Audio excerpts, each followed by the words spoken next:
I had accumulated daily fatigue and was just taking a brief nap when my husband came home and was furious at the sight of me. Just a part-timer and you're napping? Get a hold of yourself. I didn't mean to, No housewife should sleep more than 3 hours. If you sleep a minute over, we're getting a divorce. He must have thought he'd won the argument, smirking at me. But I'm not a weak person who backs down from such things. I'll use his words against him and turn the situation around. My name is Rachel Williams, and I'm 28. After marriage, I quit my job to become a full-time housewife supporting my husband. My husband, Jack, is 32. He is an engineer at an IT company and was my former boss. We originally knew each other from work, and he was the one who approached me. For better or worse, my husband can be very strict. Even when we were dating, I was often scolded. Does anyone normally speak like this to their partner? That's what I first thought.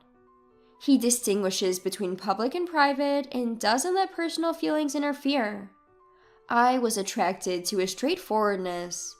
It was his idea for me to become a full-time housewife. When I was contemplating continuing my work after marriage, he said, I want you to take care of the house. I'll be the one to work and earn for us. I remember responding anxiously. But wouldn't it be better to keep working and save up until we have kids? I want the house to be clean when I come back. I'm not good at housework, so I want to ask you, Rachel. I see. If that's what you want, Jack, I guess I'll give being a housewife a shot. Yeah, please do. I can take care of the income on my own. And so, I became a full-time housewife just as my husband wanted.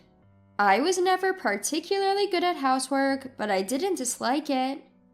After a year of marriage, I've come to realize something. Being a full-time housewife is surprisingly unbusy.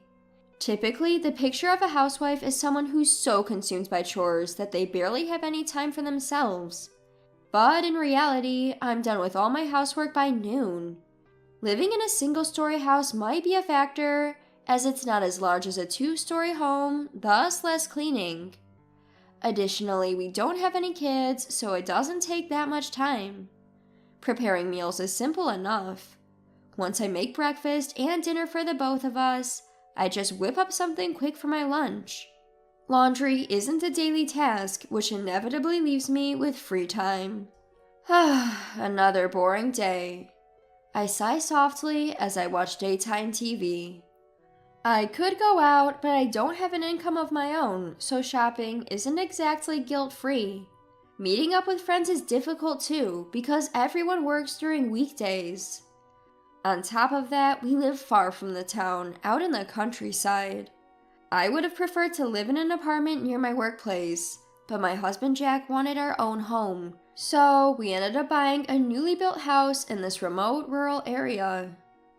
It's fields as far as the eye can see, with the neighbors' houses quite far apart. Making new friends in such a place is next to impossible. Nonetheless, I have to remember that it was Jack who took out a mortgage to buy this house for us. As a full-time housewife, I'm not in a position to complain. I started doing this diet dance I saw on TV out of sheer boredom. It's simply dancing along to the videos they show. It works out the whole body, and my figure is becoming more toned with every session. I initially started it so as not to disappoint Jack after our marriage, but it has since become a daily routine. Once I finish my diet dance, I find myself with nothing to do. This leaves me with way too much time on my hands. I couldn't stand it anymore and decided to discuss it with Jack when he came home. Hey Jack, can we talk? Huh? What's up? You know, I've been thinking, a year into our marriage, being a full-time housewife leaves me with a lot of free time. I was thinking maybe I could start working a bit. Work? No, I want you to take care of the house perfectly. I understand that, and I'll continue doing the housework properly. But it feels like a waste to just sit at home doing nothing. My husband Jack seemed discontent with the request. but I continued to explain my intentions to him nonetheless. Please, Jack, even if it's just a part-time job for a few hours, can't I work a little? But what part-time jobs are even around here? The bakery nearby is hiring part-timers. It's just about 4 hours in the afternoon, and it won't interfere with the housework, okay? Alright, but under one condition. Don't slack off with the housework, okay? Sure, thank you, Jack. With his permission, I went to the bakery in our neighborhood the next day. They seemed to be short-staffed, and I was hired on the spot. That's how I started working outside again after a year. There was a pile of unfamiliar tasks I had to learn, but I was more than happy to be able to work. Maybe because my daily life became a bit tougher, I started sleeping more soundly than before.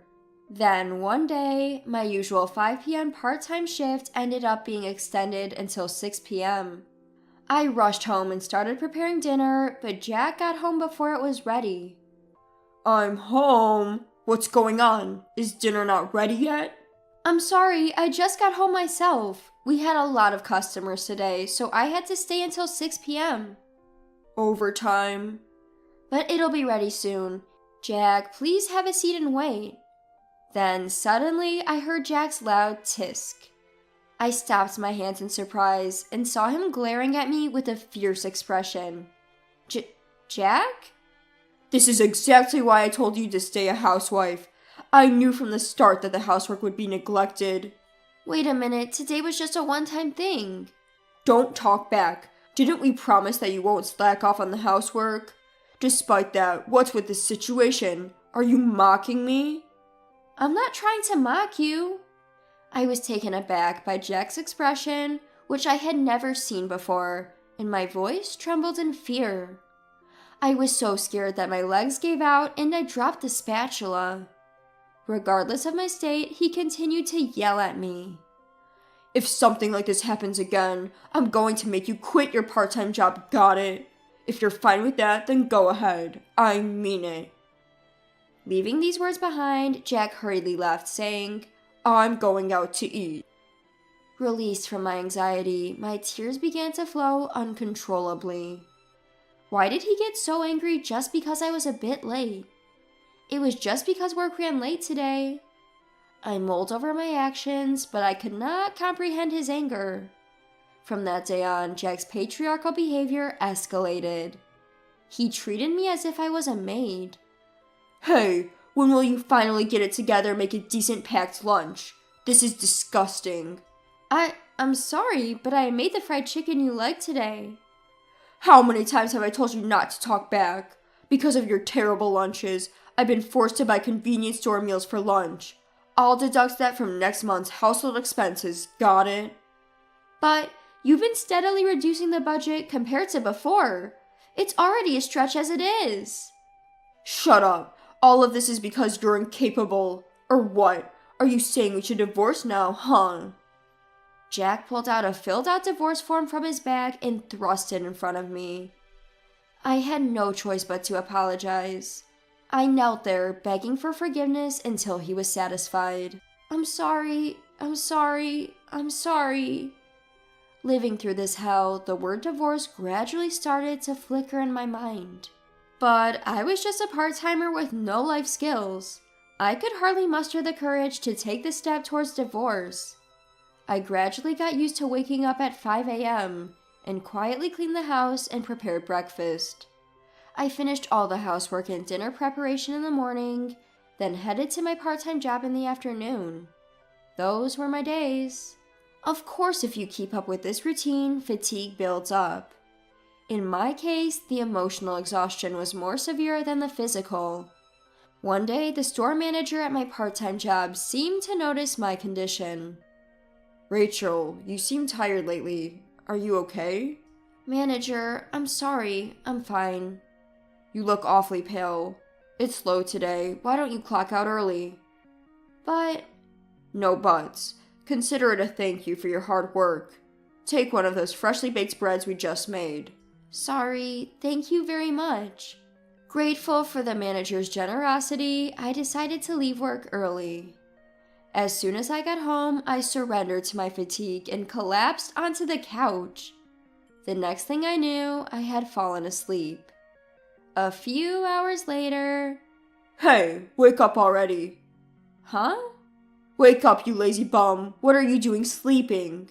Jolted awake, I found my husband Jack shouting furiously with a demonic expression on his face. When I managed to sit up and look at the clock, it was already past 6:30 in the evening. I felt the blood drain from my body, and the warning signs flashed in my mind. Do you ever get tired of making me angry? I'm sorry. Do you think you can take a nap because you're just a part-time worker? Getting a little too comfortable, aren't we? It's not like I was trying to. Don't talk back to me. No housewife should sleep over 3 hours in the afternoon. As I fell silent, Jack continued to glare down at me with his terrifying expression. Why are you silent? It's your own laziness that's the problem, isn't it? It's a luxury for a housewife to sleep more than 3 hours. If you ever exceed a minute of those 3 hours, I'll divorce you in a heartbeat. Got it? Huh? It's not a huh. You're living a comfortable life because of me. So just shut up and listen. You're so useless. That's when it happened, when the frustration that had been building up inside me exploded. Why hadn't I realized this before? This life, I was only torturing myself. I am done being a slave. I'm going to end this life as quickly as possible. After the perfect revenge, of course. I whispered softly in front of him. I understand, but remember, no complaints no matter what happens, okay? Huh? What do you mean no matter what happens? At most, you'll probably collapse from lack of sleep. We'll see. Anyway, I'll stick to the 3-hour sleep rule, so don't worry. It'll be interesting to see how long you can keep this up. You'll probably end up divorced soon. My husband laughed smugly. But for me, divorce was already a done deal.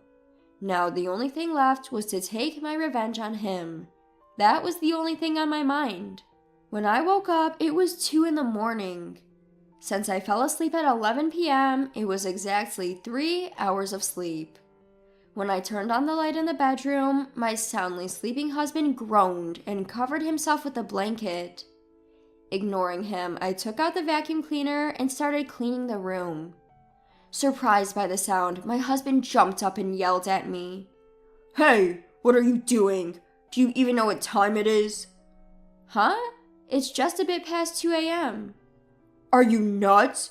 Why the hell are you vacuuming at this ungodly hour? Show some common sense. Muttering to himself, my husband covered himself with the blanket again. Once I made sure he had fallen back asleep, I headed to the living room next door. Turning on the TV as loudly as I could, I started playing a high-energy aerobics workout video. Dancing along with the video, I could hear loud stomping from the next room. A red-faced Jack was glaring at me. And once again, he yelled at me. You, don't mess around. I said it's too noisy. Oh, sorry. I'll lower the volume a bit. That's not the point. Your dancing noise is resonating and it's too loud. Just be quiet and sleep. Well, I can't do that because I already slept for 3 hours today. What? Anyway, it's disturbing the neighbors. Don't worry about it. After all, we live in the countryside and there aren't any houses around, are there? Haha. Huh? With a twisted expression, Jack looked at my beaming face. From that day on, I began to wake up at 2 a.m. every night to do all the housework. From 2 a.m., I ran the vacuum cleaner, the washing machine, and everything else. The spare time was for dancing exercises. Continuing this routine, Jack finally cried out a week later. I beg you, give me a break. I have an important meeting first thing in the morning. Huh? But I have to do the housework. Just sleep, please. But I've already slept for 3 hours. That's the rule, right? Oh, should I make some coffee to avoid getting sleepy? I'll start from grinding the beans in the mill. Wanna join? Please spare me. I beg you. I'm on my knees. For the first time, Jack bowed his head to me. Looking down at him, I coldly retorted, "Is that all you wanted to say?" Huh? You only bow your head for your own sake? Nothing else to say? No, I just want a good night's sleep for tomorrow's meeting. At his words, love froze from the bottom of my heart. He didn't think anything of the harsh words he had been saying to me? Huh? You want to sleep in? You push housework onto others and then tell them not to sleep more than 3 hours while you intend to sleep as much as you want? Don't be ridiculous. What do you think I've been feeling all this time living like this? You who can't even understand people's feelings have no right to marry and support someone. Hey, calm down. I didn't mean to. You've said it before, haven't you? Don't make excuses. I'll throw those words right back at you. Instead of making excuses, how about just saying, "I'm sorry. I'm completely fed up with you. You're such a jerk, I'll divorce you." I pulled out the divorce papers from his bag and filled them out on the spot. The next morning, I submitted the divorce papers at the city hall and packed my things to return to my parents' home. And so, I put an end to my relationship with my dominating husband. Afterwards, Jack's life was completely changed by my absence. The house turned into a mess, and even his suits for work became disheveled. He began eating out for every meal and soon fell ill. He started going to work looking worse every day, and people at work began distancing themselves from him. Hey, did you hear that Jack got dumped by his wife? That's plausible. Jack is harsh to others, but super lenient with himself. And not very competent either. Whispered gossip began to spread, and it became increasingly uncomfortable for him at work. I heard he's been absent without permission a lot lately. If things keep going this way, it'll only be a matter of time before he gets fired. As for me, I'm now commuting from my parents' house to the bakery. When I told the manager about my divorce, he asked me to work full-time. The salary is good, so I plan to continue working there for a while. I will live my life to the fullest from here on out.